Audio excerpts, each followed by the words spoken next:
For this review, we have the Jada Toys Ultra Street Fighter 2 Chun-Li. So, if you're not familiar, this line is basically newish, been out for about a year now, but we're starting to get more figures. Distribution is starting to get a little bit better. These figures will come in a box that basically simulates a arcade cabinet. So you get these kind of printed out uh, joystick and button controls on the front, and then you got the life bar in the front, and then a portrait of Chun-Li from looks like Super Street Fighter 2, which they also used in the Ultra version. So we get to see her accessories. On this side, you get a little bit of bio, like where she's from and what her fighting style is, and then a few character portraits here. And then on the other side, a few more characters. On the bottom, just some legal stuff. And on the back, you get to see full picture of the character and this simulated character selection screen. Supposedly, we're going to get all these characters, with notably Evil Ryu was San Diego Comic Con exclusive last year, I think, and then Violent Ken, I think, is going to be this year. So San Diego Comic Con is not next week, but the week after next. So um, at the time of this recording, so be on the lookout if you're interested in that. All right, so let's take the figure out of the packaging. Okay, so this is what the figure is going to look like. You got this overlay piece that comes off, and then here are the contents. Also of note is that there is a little background. The cardboard is kind of medium grade, not the lightest, but not the thickest, but nice little diorama if you want to use it for that. So I think that's pretty cool. They didn't have to do that. So for the figure, again, she gets her accessories. So she's got some flat hand, she's got kicking effect, and alternate face. So let's get the figure all the way out and we'll take a close look. Okay, so here we have the figure out of the packaging. Now I did a review of the what they're calling the Target exclusive red version recently, and this figure is pretty much the same figure, but these are the original colors. Um, there is a running change with this figure. This being the second version, so one of the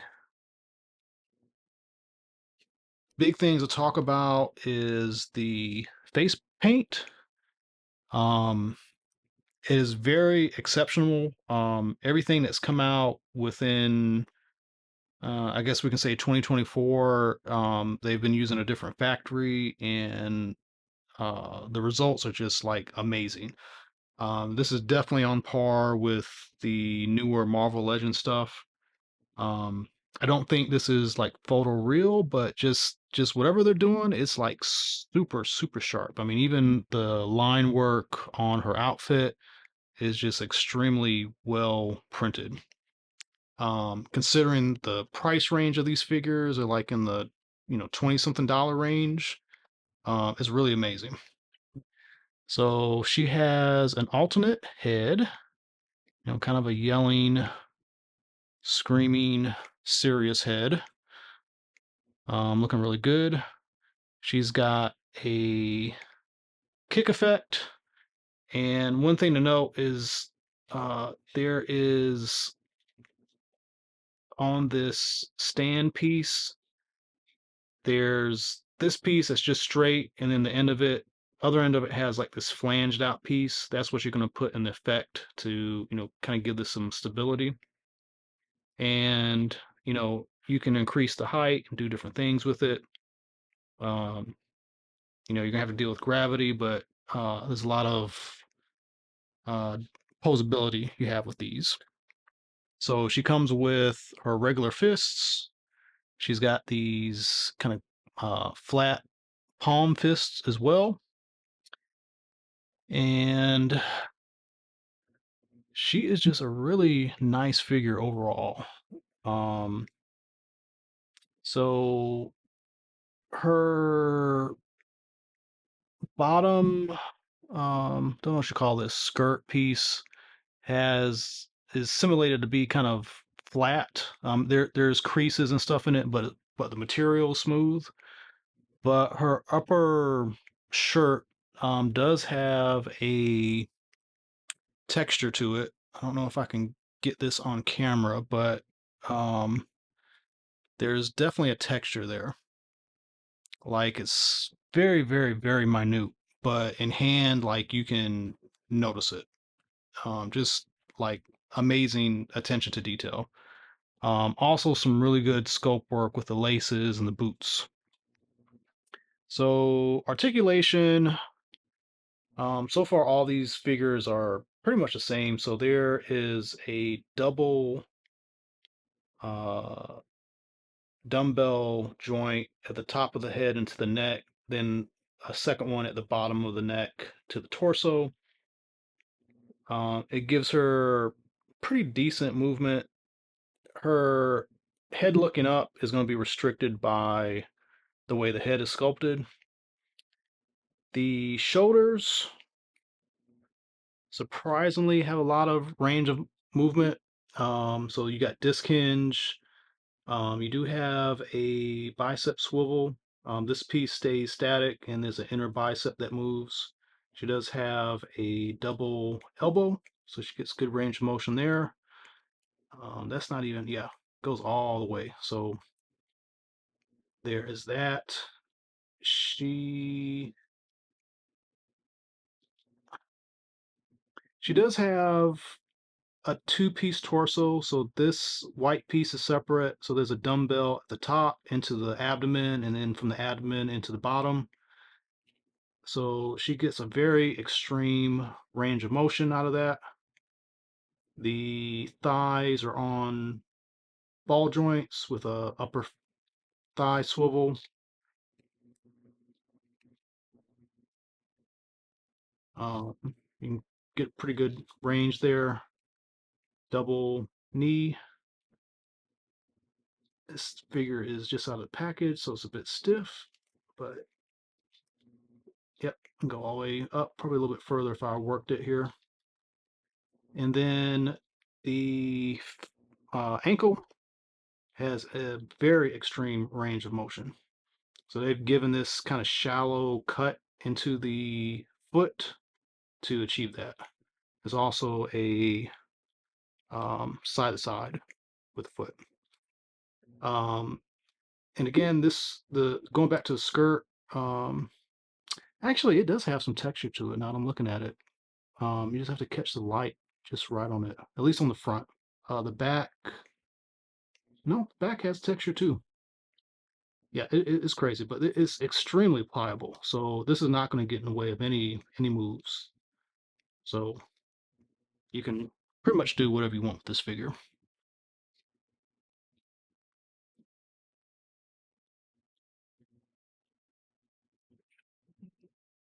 So that is the figure. Fix her foot over here a little bit.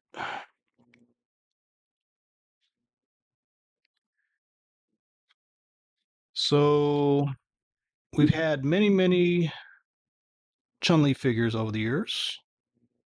Um, I've had quite a few of them. I don't really have any now. I do have the SH Figure Arts Chun-Li, and this is a nice figure. It is pinless. It does some interesting things to hide joints. One thing I don't like about it is the look of this face really isn't from any kind of media. This is kind of like their interpretation of Chun-Li. and she kind of looks a little, baby doll like, China doll like, which I think is fine. It's just, like comparing these two figures, I definitely like the Jada better. This looks more like anime, manga, comic book, video game. This looks way more stylized, like a porcelain doll.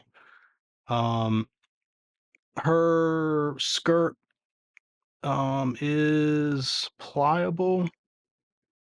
Um,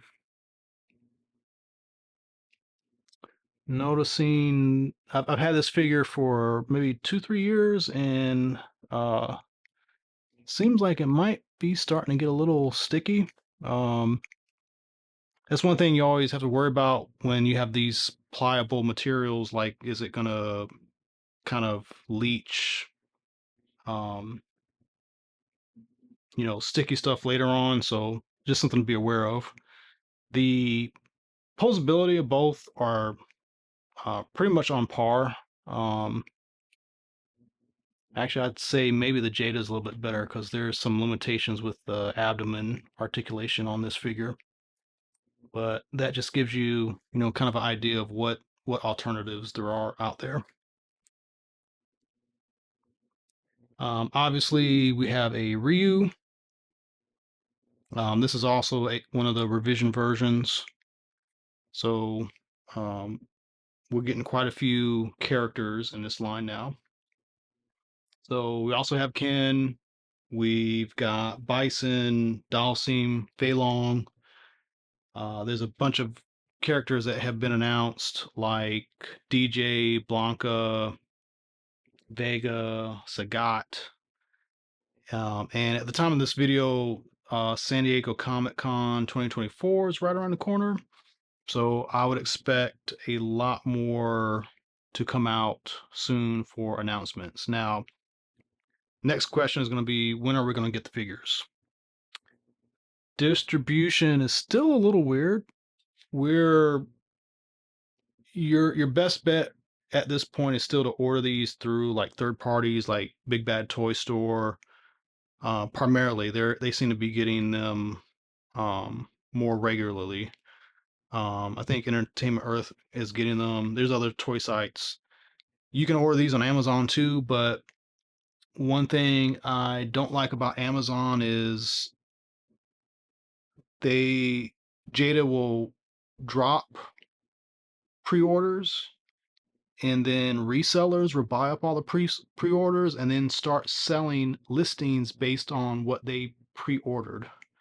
So they're basically like stealing the purchase and selling you a resold figure that hasn't been shipped yet. So that's the one thing I don't like about Amazon. Hopefully the distribution will get better, especially as more figures come out. It will show the world that this is a viable line, and the more that these get created, the more that there are for sale, it should hopefully be easier to find. So if you're looking to get these figures, again, Big Bad Toy Store, you can find them at Target, but it's going to be hit and miss. The Targets around me, if I see them, they're mostly like Fei Long. I've never seen a red Chung Li um, in real life. So if you want these guys, best bet would be like, for the time being, Big Bad Toy Store. Maybe try your luck with Amazon if you can find it being sold and shipped by Amazon. So that's a review. Let me know what you think. Are you collecting this line? Did you collect other lines? Did you collect Storm collectibles? What do you think about the different figure lines? I definitely think this is the line to go with. So that's my recommendation. As always, tune into more videos coming up, and thanks for watching.